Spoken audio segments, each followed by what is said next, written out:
Ok, alors j'ai fait une erreur expressément, je vous l'avais dit, hein, pour vous montrer comment modifier le script, pour vous montrer que c'est pas si évident que ça. Donc l'erreur c'est quoi? J'ai oublié expressément quelque chose.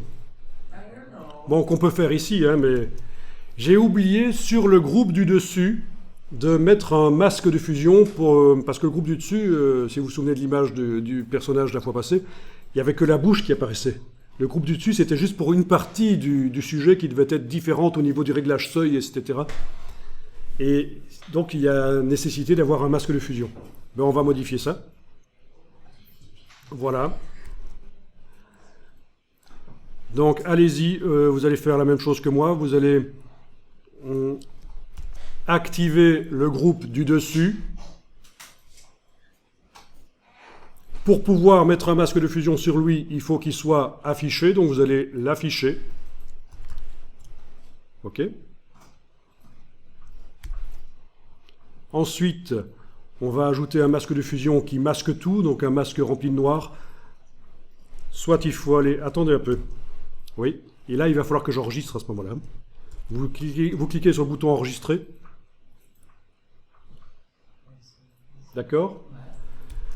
Vous êtes bien en train de travailler sur le groupe du dessus qui est affiché. Super. Soit vous allez dans Calque, masque de fusion, tout masqué. Menu Calque en haut de l'écran, masque de fusion, tout masqué. Soit vous enfoncez la touche Alt et vous cliquez sur l'icône de masque ici. Et donc ça met un masque noir, là, voilà. Alors, forcément, on ne voit plus rien de ce qu'il y a dans le groupe. C'est ça l'idée. Si vous vous souvenez l'exercice la fois passée, on avait fait le deuxième groupe là, et on avait eu besoin d'un masque noir, et quand on dessinait en blanc, à certains endroits, ça fait apparaître. C'était la bouche du personnage la fois passée. Alors, est-ce que ça va? Pas de problème? Tout va bien? Donc là, à ce stade, je vais arrêter l'enregistrement du script, il ne faut pas oublier, sinon ça va enregistrer tout ce que vous allez faire par la suite. Hein. Voilà. Donc ce que je viens de faire, c'est créer un masque qui masque tout. D'accord? Bon, alors je vous dis tout de suite, si vous avez un peu été attentif, ça ne va pas marcher. Il manque des choses dans le script. On va tester, vous allez voir. Vous allez à nouveau faire fichier version précédente. Voilà, on revient à l'image JPEG et on va tester le script. On clique sur le nom du script, effet pochoir version 1, on le lance, bouton lecture. Ah ah, bizarre, hein? Le masque ne s'est pas mis sur le groupe du dessus, il s'est mis sur le calque ici. Pourquoi? Ah, Photoshop bug. Mais non, les bugs sont entre le dossier de la chaise et l'écran, vous le savez. Photoshop ne bug pas. Mais oui, l'action précédente dans le script, c'est juste avant l'action ajouter un masque.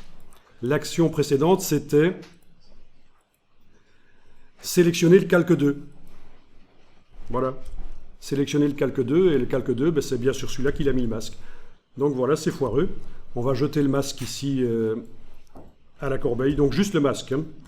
Juste le masque ici, voilà, je le prends, je le jette à la corbeille dans le bas de la palette des calques. Je dis que je supprime le masque complètement. Voilà, supprimer.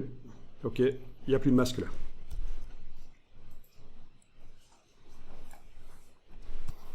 Et donc on va modifier le script pour qu'il fonctionne et qu'il fasse ce qu'on veut.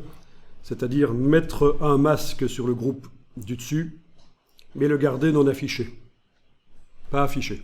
Parce qu'on travaille sur le groupe du dessous quand on commence le travail avec ce script-là.